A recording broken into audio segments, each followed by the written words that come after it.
Hello, আসসালামু আলাইকুম। কেমন আছেন সবাই? একটা বিষয় নিয়ে আলোচনা করি। গত ২-৩ দিন আগে আমার এক এক্স কলিগ আমার অফিসে এসেছিল। আমার অফিস যেহেতু এখন বনানীতে, সো অনেকের সাথেই দেখা করার সুযোগ হয়। সো ওর সাথে আমি কাজ করেছি আজ থেকে প্রায় ১০ বছর আগে।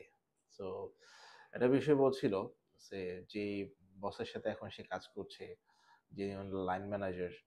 সো বলে যে, "দেখেন স্যার, এই ভদ্রলোক হচ্ছে উনার একটা সেল একদম গুলশানে খুব টপ নচ একটা প্রোডাক্ট, হ্যাঁ?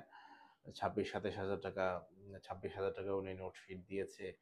বাট উনি ম্যানেজমেন্টের কাছে গিয়ে ওই নোট শিটটা সামহাউ অ্যাপ্রুভাল করাতে পারেনি। আ বা করায়নি। এটা ওর ডাউট। বাট ঠিক ১-১.৫ মাস পরে ওই টিম লিডার নিজে একটা সেল বা একটা নোট শিটের অ্যাপ্রুভাল করিয়েছে আরো ২-৩ হাজার টাকা কমে, বাট ২২,০০০ বা ২৩,০০০ টাকা স্কোয়ার ফিটে। সো খুব দুঃখ করে বলতেছিল যে, "দেখেন স্যার, যে আসলে টিম লিডার যদি আমার টিম আমার সেল খেয়ে দেয়, তাইলে আসলে আ আমি কিভাবে আমার সেলটা করব?" আ এইটা আসলে খুবই বেদনাদায়ক এবং এটা খুবই রিস্কি আরকি। আসলে যদি আম যাকে আপনি ট্রাস্ট করবেন, যার সাথে আপনি কাজ করেন, যে টিম লিডারের সাথে বা যে লিডারের সাথে, উনি যদি টপ ম্যানেজমেন্টের কাছে গিয়ে অল ক্রেডিট উনারই নিতে চায়, এবং যদি টিম মেম্বারদেরকে ডিপ্রাইভ করে যদি সে সেল করে ফেলে, সে হয়তোবা সাময়িকভাবে ওই সেলটা থেকে বেনিফিট পাবে বা ওইখানটাতে ওই কোম্পানিতে তার হয়তোবা ম্যানেজমেন্টের কাছে গুডউইল তার ক্রিয়েট হবে। বাট তার টিম মেম্বারের কাছে যে তার ইমেজটা নষ্ট হয়ে গেল, যে ট্রাস্টটা হারিয়ে ফেললো, সে কিন্তু এটা গেইন করতে কিন্তু তার অনেক বেশি কষ্ট হবে। সো ১টা ২টা সেল বা আপনি ১-২ লাখ টাকার আ লোভে পড়ে যদি আপনি এগুলা করে থাকেন অ্যাজ এ লিডার, তাহলে কিন্তু আপনার জন্য সামনের দিনটা খুবই চ্যালেঞ্জিং। আমি তো দীর্ঘ ১৬-১৭ বছর ধরে এই ট্রেডে কাজ করছি। সো আমি অনেক মানুষকে দেখেছি লাস্ট ৪-৫ বছর, যারা আমার সমসাময়িক ছিল, অনেক ভালো করেছে।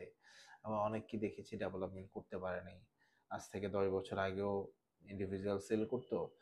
এখনো ইন্ডিভিজুয়াল সেলসই করছে। হয়তোবা তার সেলারি বেড়েছে, তার ডেজিগনেশন বেড়েছে। বাট তার যে ওই টিম বিল্ডিং যে ক্যাপাসিটি, যে টিম মেম্বারদেরকে আগলে রাখার যে ক্যাপাসিটি, ওই ক্যাপাসিটিটা ডেভেলপ করে নাই।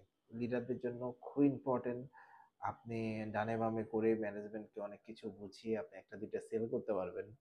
বাট আপনার লং রানে টিম বিল্ডিং এ কিন্তু এটা আপনার জন্য বড় ধরনের হ্যাম্পার হবে। সো যারা লিডার, তাদের কিন্তু অনেক বেশি দায়িত্ব।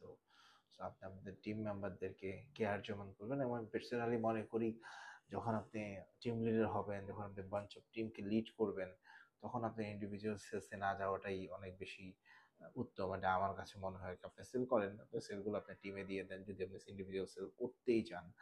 বাট যদি আপনি নিজেও সেল করেন এবং আপনার টিম মেম্বারদেরকে টিমও লিড করছেন, এটা কিন্তু কন্ট্রাডিক্টরি হয়ে যায়।